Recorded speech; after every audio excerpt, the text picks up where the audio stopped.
Welcome to our friends and supporters and followers of Ben-Gurion's house. This is another episode in our ongoing podcast effort, and today it is my pleasure to host my very dear friend for many, many years, Michael Siegal. Welcome to our podcast. Thank you for having me. I appreciate Michael is in Israel just for a very short time, Yes. and you found the time to come to Ben-Gurion's house, which you've been here before. Of course. We're very, very appreciative of that. I'm thrilled to be here. Let me just tell our audience who you are a little bit. Michael Siegal is a very famous person in Jewish life.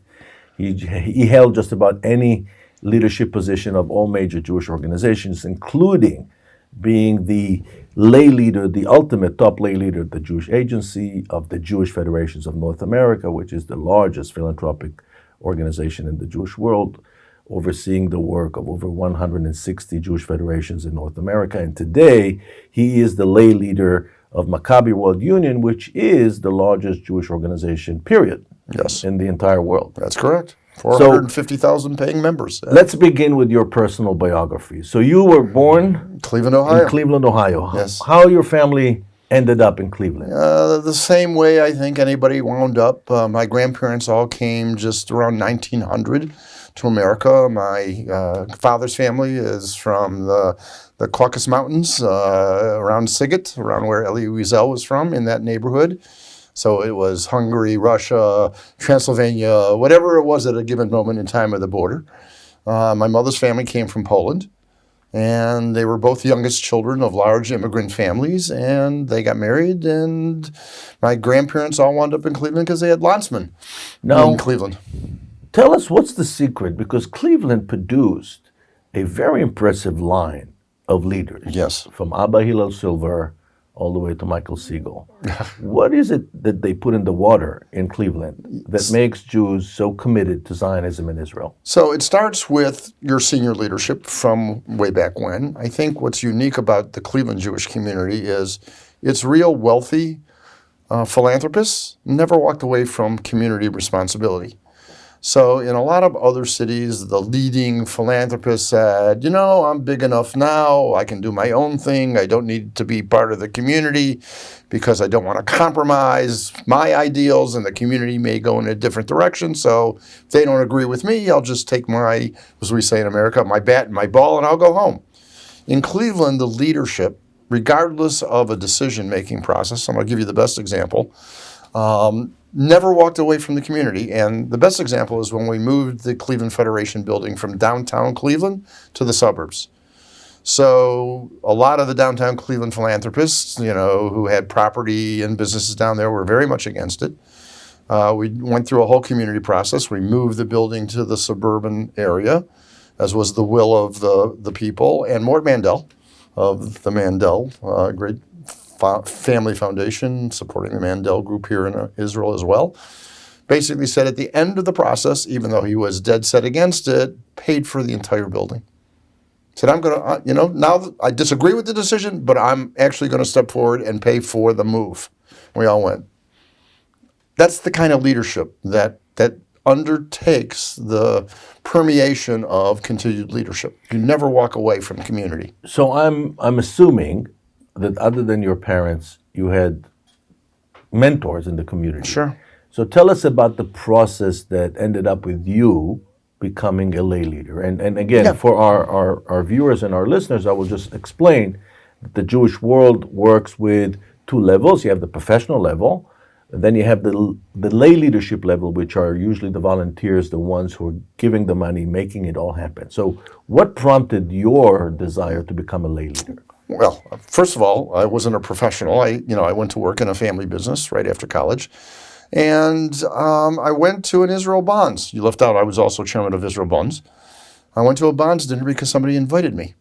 It was, we're going to this dinner. Would you fill my table? And I said, sure. So we went to the Israel Bonds. So how old are you at that point? 20. So you were in your 20s? Yes. Incredible. Just went to a dinner.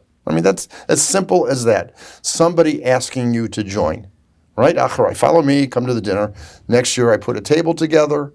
The year after that, they decided they were going to try and create a national new leadership in Israel Bonds, a meeting in Washington. Relatively newly married. Washington's a great place to go, so we decided we're going to go to this meeting in Washington. And from there, you start moving into leadership because in my particular case, somewhat of an ego and somewhat of a big mouth. And, you kind of say, I don't like what you guys are doing. Let me just do it.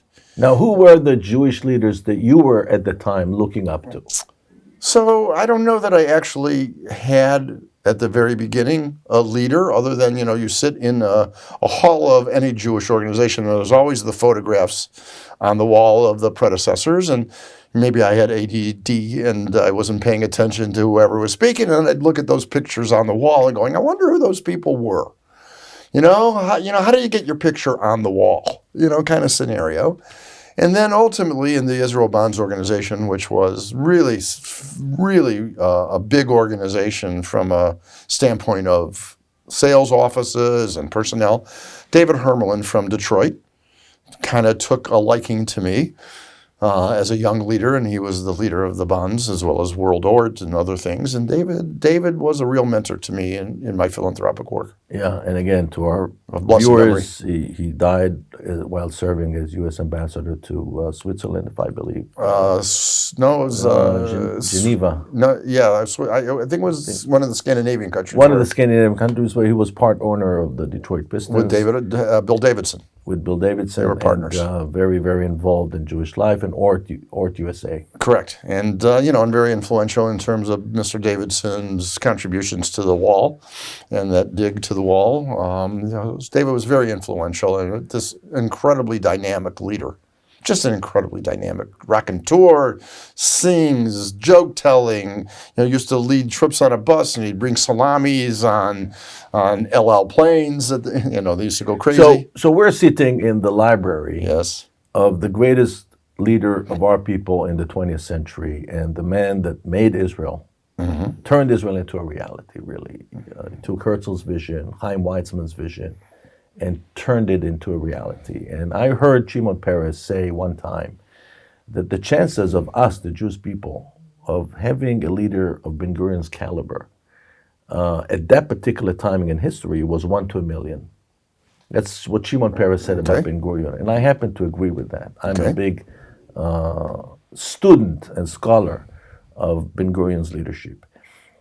So what have you learned about leadership in Jewish life? You mentioned before that what made Cleveland so unique and turned Cleveland into a community that is punching way above its weight is because of the commitment of leadership. So it's about commitment. What else based on your experience? So I would tell you it's, the old adage, you've got 2 ears and 1 mouth. So one, you have to listen twice as much as you speak. So I think when you're in leadership, you have to listen to the universe that is around you, but then you have to make decisions. And what I find in many cases, and this is no criticism of anyone, a lot of people like to follow because they don't want the responsibility of making the decision, whatever that decision is. So you have to be willing to make the decision and live with the consequence, knowing full well that many of your decisions are going to be not well liked by a vast minority. But you have to be willing to put yourself out there in front and make the decision. And then ultimately, if something goes wrong, you have to fix the problem. And that's what I find people don't generally do. So you have to listen well. You have to show up prepared to every meeting. You can't wing it. I remember going to a meeting once when the guy goes, well, nobody read the material ahead of time, so we're gonna go through the material. I go, I read all the material. So you come prepared. You absolutely stand up against what you believe to be wrong. You can't be silent. I always say, as a Jew, you should never be neutral. You could be on the left or you could be on the right, but you should never be in the middle. And so I think that you have your experiences, you bring them to the association, and then if you know that they're moving in the wrong direction, you have to speak out against the majority. And then people will respect you if the fact, one, you show up prepared, and two, you're willing to speak your mind and then you're willing to act. And if I may add, just based on my knowledge and experience with you, you're also very thoughtful. So you can be firm, but not confrontational. And I think that's a great advantage. I've learned to be diplomatic. I used to, as a younger man, I had a lot more anger. And I'm still angry about a lot of things, including this present situation in Israel.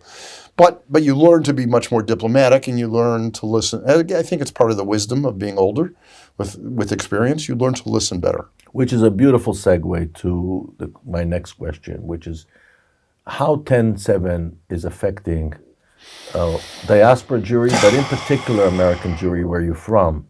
Because it seems to me, and I just came back from a month-long speaking tour, that this time is different. Yeah. And I wonder if our Jewish brothers and sisters in North America understand that this time is different.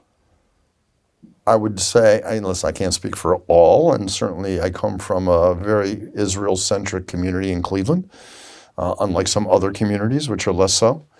No, I think it is much different this time, and I think we realize it. What we saw when we ran the emergency campaign, because ultimately as the American Jewish community, what can we really do? Okay, and so what we can really do is, write our politicians, we can write a check, and we can make sure that we stay in contact with our friends and relatives in Israel to make sure that they know they're not alone. So there's not that much we can do. And so when we start looking at what happened for this campaign, and remember, before this campaign, there was a lot of sides being taken in Israel and in the United States about what was going on judiciary issues. People came out of the woodwork. People who would not take a call. We saw an enormous amount of new participants in the fundraising. You also saw at Israel Bonds. I mean, they literally sold $1 billion in 6 weeks, additional. Because the government allowed them to do so. But I think that people realized this was different, and I think a lot of it has to do with the brutality and the heinousness of what occurred on 10-7. I think people were amazed that maybe they don't follow the rest of the world, but there's such brutality, such inconceivable inhumaneness that occurred. It scared people deep to their core. Not that people won't go back to where they were, but I think it's fundamentally different. And I think most everyone who pays attention feels much differently about Israel right now. Now, I have a feeling that in the name of exclusion, there are many people in America, especially on the social justice movement, let's label them social justice warriors, tend to be younger, but also older people in the political establishment. In the name of inclusion, there's an effort to exclude Jews today. What do you think Jewish leadership should do? And in recent days, we've heard the heads of what used to be America's best universities in Congress testifying. And so I would love to hear your opinion about the situation on campus, off campus, with this effort to push the Jews and exclude them in the name of inclusion. So let's go back to Charlottesville, because before we go to the narrative of the left, we have to look at the far right. And so I think the scary part of the Charlottesville march, where the neo-Nazis took off their hoods and they're walking down the street in their khakis and their cotton shirts going, "Jews will not replace us." I remember that. Right? Jews will not replace us. And I'm sitting there going, I don't even understand what I'm supposed to be replacing, okay? Where exactly do you work? Yeah, I don't really want to replace you, okay? Be your redneck, whoever you are. And I think so there's a moment, and the scary moment there was not that they came out in the streets as neo-Nazis shouting about Jews, but they didn't have hoods on. They were proud of the fact that their face could be visible. And you started to say, okay, yes, we understand there's Nazis in America. And they felt empowered. Yeah, and not scared about showing themselves. So that's one side. And then just take it not too many years later with the aspect of, certainly in the Black Lives Movement, post-George Floyd, there's this white privilege that's being processed towards, or being thrown at Jews, that you all have white privilege. Obviously, they don't know much about Israel, and they don't know much about Sephardim, but you're sitting there confused as the general Jewish person going, wait, we're not going to replace the white people, but we have white privilege, so I don't actually know who I am. And what you realize is, as I like to say in the Passover service, in every generation, somebody will rise up to destroy us. And it really is only upon ourselves that we can count on, because I have many friends today in the non-Jewish world who really feel like they care about what's going on in Israel. And many people we've brought to Israel, and they really do. But then I try and explain to them that it's much deeper than they realize in terms of anti-Semitism. And caring is good, but it comes down to not paranoia, because I'm not Jewish paranoid, but on the other side, I try and explain to them, if it really got bad in America, would you hide my children? Because that's when I know that you care. Because when you think about our history, right, somebody has to hide us at the worst, lowest point in time. And I don't think we're anywhere close to that in America. But I do think that within the rising of certain minority groups, I mean, somebody explained to me LGBTQ for Palestine. I mean, of all the things I don't understand, that's one of them, okay? So I think that when you look at these groups that are now really purporting anti-Semitism, that they're looking at, as you said to me earlier, you had your time, it's our time. And we're going to exclude anybody who we think had white privilege that got all of the advantages of America, recognizing that, Jews should stick not to their own, but they should certainly be aware of the fact that if we don't support each other, our friends don't really hide us when we need them. What should we do?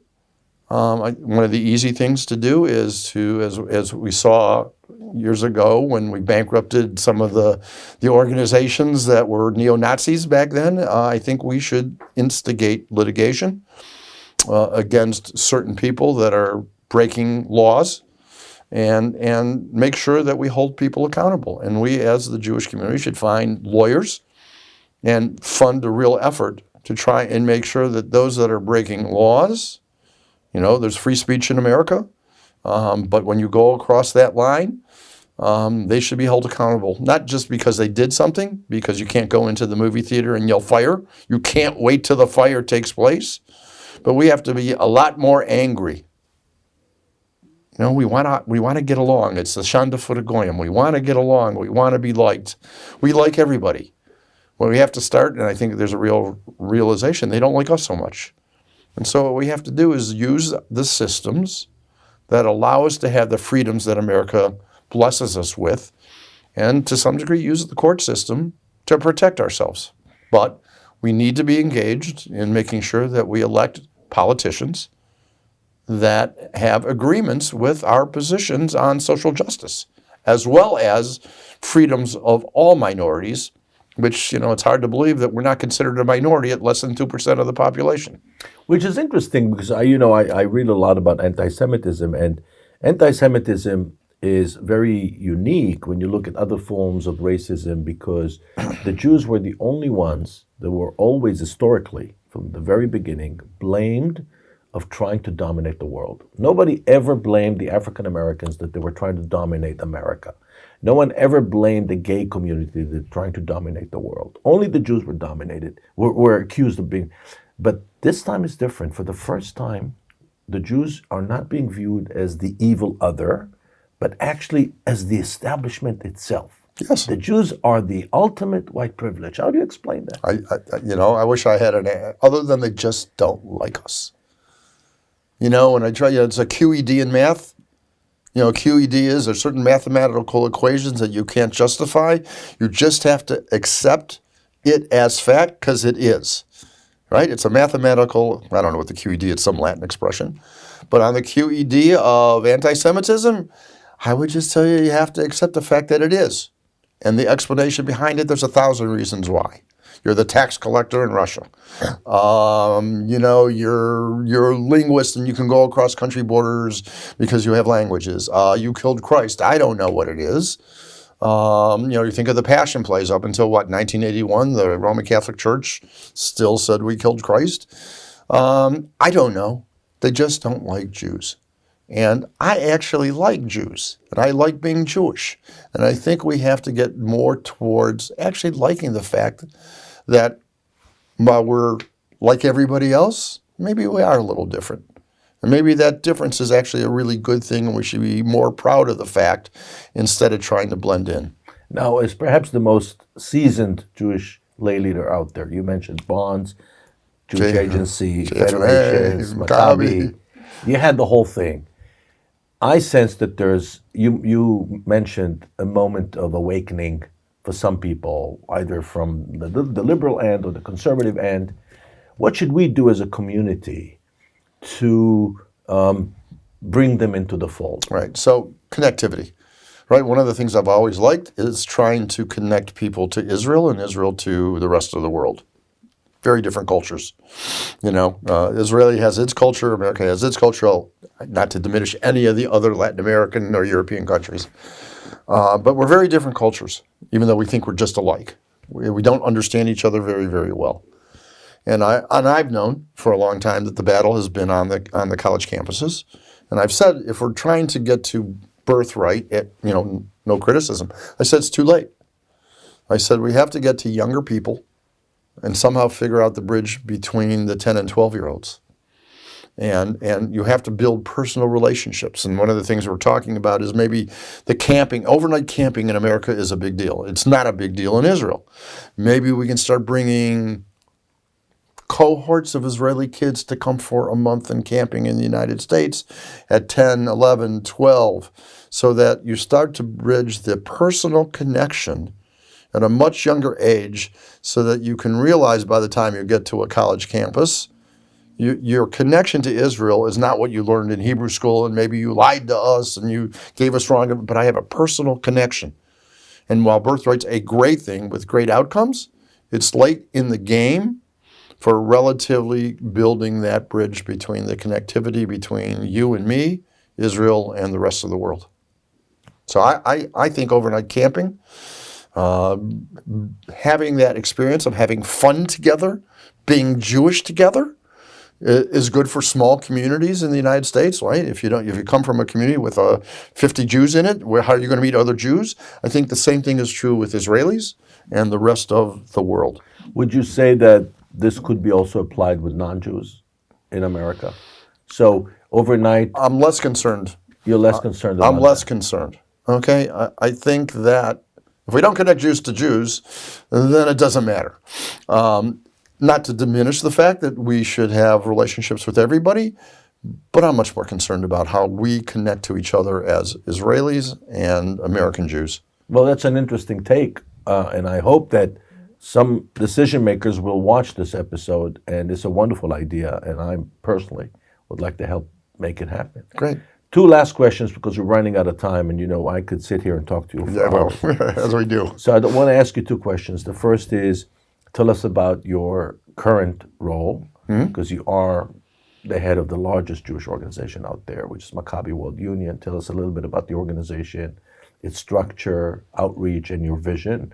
And then, I'm telling you now so that you can prepare, what Ben-Gurion means to you, which is the question that we always ask our guests. So one, let me go to, for a period of time, I was on the Rock and Roll Hall of Fame board. And, I didn't really go. It's in Cleveland, Ohio. And they said, come on the board. We've got the Rock and Roll Museum here. It's a big tourist thing. I said, no, I never wanted to do it. And finally somebody said, you have to be on the board. It's fun. And I said, a board that's fun? Fine. So I think within the construct of what I like, which is a global enterprise, Maccabi World Union uses sport as the connectivity issue for younger people. And sport's fun. Competition is fun. Winning is more fun than losing, but yes, I guess losing is the second best feeling. But the aspect of being global and connecting people to Israel using sports as the hook is a fun idea for me, as opposed to the seriousness of Aliyah at the Jewish Agency and Widows and Orphans at JFNA. I mean, the aspect of the other philanthropic work was very serious work. This one should have been more fun than it's turning out to be because of 10-7.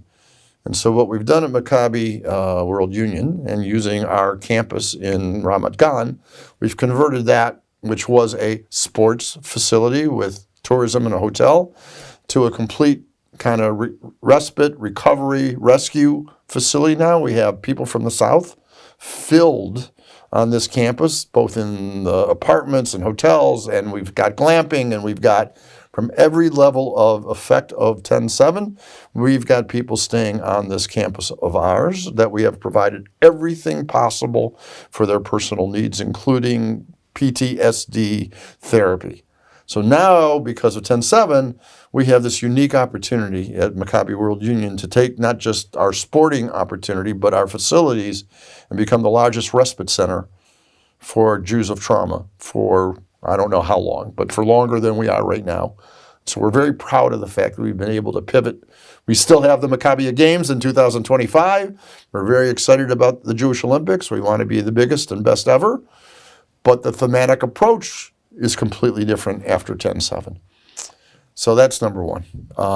I hope it is more fun than some of the other organizations that I've led, and it's a much different kind of organization. It's global, it's impactful, it impacts young people. Over 50% of the athletes who come to the Maccabi Games have no other contact with the Jewish community than the actual sport itself. That's their connection. So to me, that's a challenge to connect young people. In terms of David Ben-Gurion, I mean, what do you say? I mean, it's, I am, it's a great thrill. And I mean this trying to be humble. Sometimes it doesn't come across. I have my picture on the wall at the Sachnut Yehudit, at the Jewish Agency, right? Because they have the past chair, wall. And there's David Ben-Gurion's picture right over there. It is such a feeling of joy to have any connection directly or indirectly to David Ben-Gurion. For me, I just think it is astonishing. Look, you need a leader. You can't build. I think the greatest statement is, you can't have a country if you don't pick up the garbage. And I think when you think about things that David Ben-Gurion did, it was a bold move to declare independence. Built the national water care. I mean, things people don't realize. I mean, you had nothing. You're the Jewish Agency, right? You're the head of the Jewish Agency. When you walk into a room and you come out the first Prime Minister of Israel. That's a crazy thought that I can do this. And then how do I build an army? How do I build electricity? How do I pick up the garbage? And so Ben-Gurion's vision, to have a vision, let's go back to Herzl, but to have a vision that it's actually tangibly possible to take an idea and make it work. You can't do that without a leader who is able to make very, very difficult decisions that a lot of people aren't going to like. So I think David Ben-Gurion had not only the vision, but the fortitude, the strength of the man, intellectually, emotionally, is an example of the best in leadership. But it's like starting up a new company. You've got to have some kind of ruach that's different than most people. I love the fact that you use two words that define Ben-Gurion: intellectualism and ruach, spirit. Yeah. See all those books here, 50,000 books? Yeah. We read each and every one of them. Yeah, unbelievable. And it's the thing that he cherished most. He didn't have the internet. He didn't have the internet, but no. But thank you for inspiring us. Thank you for taking the time to stop by.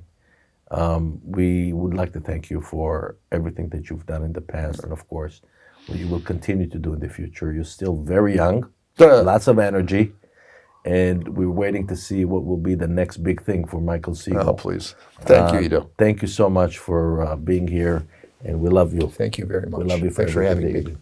Appreciate it. And to our listeners and viewers back home, until our next episode, goodbye from Ben-Gurion's house in Tel-Aviv. תודה רבה שהאזנתם. נתראה בפרק הבא של פודקאסט הזקן, הפודקאסט של בית בן-גוריון בתל אביב.